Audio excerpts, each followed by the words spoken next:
leo. Ulisema kaenda shago. Ni kukumunya mabelation mama munya. Finishing. Leo nakwambia pesa zote. Wallahi. Sema wallahi. Sasa ninakwambia mimi nimekutafuta sana. Nimepanda michongoma lakini yako la ninapanda leo. Sasa unajua nilikuwa nangoja tukaenda ushago. Sasa je, bibi yako anakuanga na. Unataka kwenda ushago? Wewe si nilikwambia alishatoka asubuhi. Anakuja kufanya nini hapa? Hawezi rudi, acha kakae nyumbani. Ndio tufuate time ya mimi na wewe. Mimi na wewe tumetoka mbali. Sasa tuanze basi. Kwa haraka za nini? Nyumba haihami. Hakuna vile ati mabati itatoka ati nyumba ihami. So you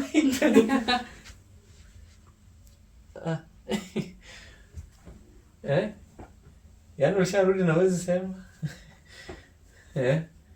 Nilikuwa nimekupeanga fungu lingine. Nakwambia wewe unataka kazi ya house girl. Sisi hapa tuajiri house girl.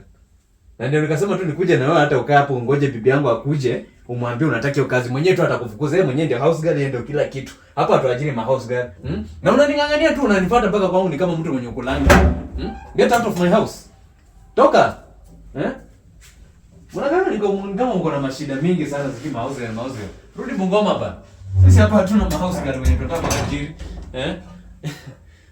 Niaje? Wewe mwanamke amenisumbua sana. Amenikatalia kwa barabara tangu huko juu. Tunataka kuja kufanya tumwajiri afanye kazi. Mimi mwambie hapa tuweze ajiri mtu. Tuajiri mtu na sisi wenyewe tuko na mikono. Wewe mwenyewe uliamua utanifanyia kila kitu. Wewe mai, nimemfukuza. Ati amwajiri mtu wakati mnasema ati utampea mahaba. Nini? Ndindi. Kwani mimi ni kiziwi? Wewe umesikia nini? Mimi ni kiziwi. Anakuambia atakupea style zote. Mwanze. Mimi ni kiziwi. Unaelewanga English?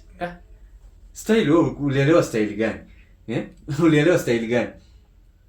Kichapo ndio nilikuwa nataka nimwandalie ma style zote sababu wewe unataka house girl na mimi niko na bibi. How can it be? How? Kuna kajisi hapa ngoja nikuletee kwanza. Hii inafanyika aje? How?